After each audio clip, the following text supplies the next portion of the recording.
1,00,000 रुपए का इनाम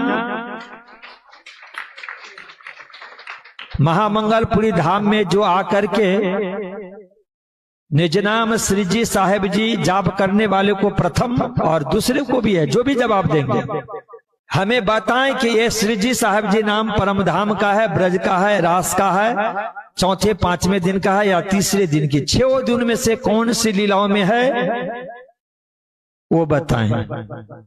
सही है या गलत अपने आप उनको दिख जाएगा।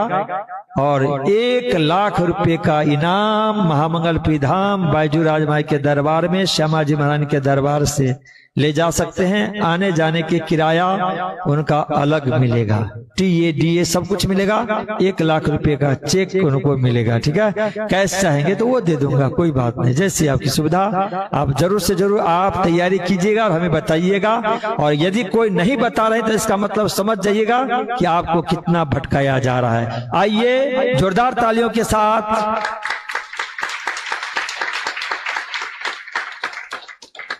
श्री रास ग्रंथ प्रारंभ। आप सभी अपने अपने श्री 5 पद्मावतीपुरी धाम की, तीनों पुरी धाम की प्रणाम।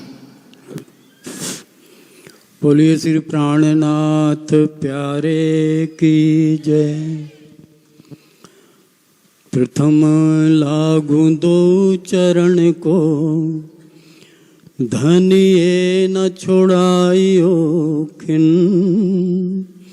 लाक तले लालेड़ियाँ मेरे जीव के यही जीवन, इन पाँव तले पड़ी रहूं, धनी नजर खोलो बातों, पलना वालूं निरखू नेत्रे मेरे जीव के जीवन। प्राणधर सुंदर साथ जी, बड़े हर्ष का विषय है कि इस तोड़ा के पवित्र स्थान में ये 5 दिवसीय ब्रह्म ज्ञान शिविर आयोजित किया जा रहा है। धन्य है वे सुंदर साथ जो इस प्रकार के आयोजन करते हैं और हम सभी सुंदर साथ को ब्रह्मवाणी का ज्ञान प्रचार प्रसार करने में अपनी अहम भूमिका निभाते हैं।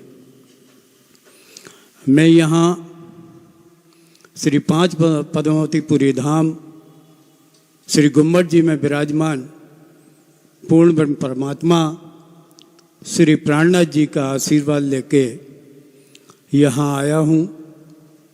हमारे साथ कार्यक्रम श्री गुम्मट जी के वरिष्ठ पुजारी पूज्य देव करण गांधी जी का भी कार्यक्रम था। गुम्मट जी के पुजारी पूज्य अनिरुद्ध दादा भाई पुजारी जी का भी कार्यक्रम था, लेकिन किसी कारणवश वो नहीं आ सके। पुजारी जी का स्वास्थ्य, देवकरण गांधी जी का स्वास्थ्य ठीक नहीं था। दादा भाई पुजारी जी के भाई का स्वास्थ्य अचानक खराब हो जाने के कारण मुझे यहाँ उन सब का आशीर्वाद लेके यहाँ आप सबके समक्ष आना पड़ा। मैं केवल यही निवेदन करना चाहता हूँ कि प्यारे सुंदर साथ जी, अब ये जागने का समय है, काफ़ी समय बीत गया। हम कब तक किस्से कहानी सुनते रहेंगे? और मैं स्पष्ट रूप से आपसे कह देना चाहता हूँ कि ये भागवत और रामायण, इन सब के किस्से कहानी सुनने से आपके जीवन का कल्याण होने वाला नहीं है। इस जीवन मरण के चक्कर से यदि आपको छुटकारा पाना है तो आपको श्री मुखवाणी के अंदर उसमें जो संदेश दिए गए हैं उनको अपने अंतर्मन में उतारना पड़ेगा।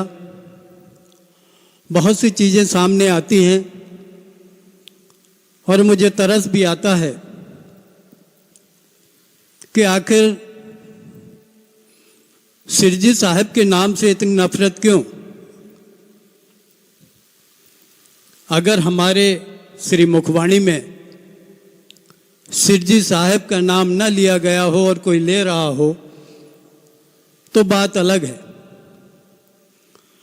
भई नई रे नव अखंड आरती जब भी पन्ना जी में गाई जाती है, हर एक चौपाई के बाद सिरजी साहब जी मेहरबान सब सुंदर साथ मिलकर बोलते हैं।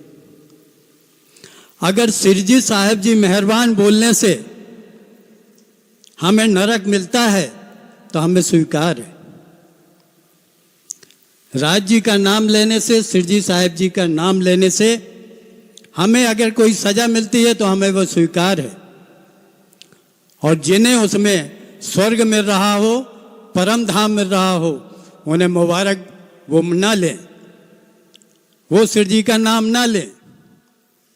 उनके लिए रास्ते खुले हैं, लेकिन ये न्याय करने वाले आप कौन होते हैं कि सिरजी साहब जी का जो नाम लेगा वो नरक में जाएगा।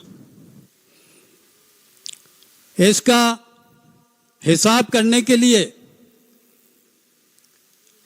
और इसका फैसला करने के लिए श्री बंगला जी साहब में सिरजी साहब साक्षात बैठे हुए हैं और वहां न्याय करेंगे कि कौन कहां जाएगा। वहां आपकी भिष्ट कायम होगी कि आपको किस वस्त में जाना है। इसलिए आप सब श्री मुखवाणी का अध्ययन करें, श्री बीतक साहब का अध्ययन करें। हमारे लिए श्री मुखवाणी और श्री बीतक साहब, इसके अलावा और कुछ नहीं है। हम क्यों अपने राज्य को शब्दों में बांधना चाहते हैं? हमारे राज्य तो शब्दातीत हैं, हमारे प्राण प्रिय प्राणनाथ अक्षरातीत हैं। वो ना किसी अक्षरों में बनते हैं और ना शब्दों में बनते हैं। ये सब आप सब मनन करें और अपने आत्मा का कल्याण जहां आपको प्राप्त हो आप वो काम करें, उसी मार्ग पर चलें। इन्हीं शब्दों के साथ श्री 5 पद्मावतीपुरी धाम में विराजमान साक्षात पूर्ण ब्रह्म परमात्मा श्री राज जी, श्री प्राणनाथ जी के चरणों में प्रार्थना है कि हम सब सुंदर साथ को शक्ति प्रदान करें कि हम उनकी मुखवाणी का प्रचार प्रसार इस पूरी दुनिया में करें। दुनिया देव जगाए का संकल्प हम पूरा करें और इस वाणी को पूरे संसार में फैलाएं।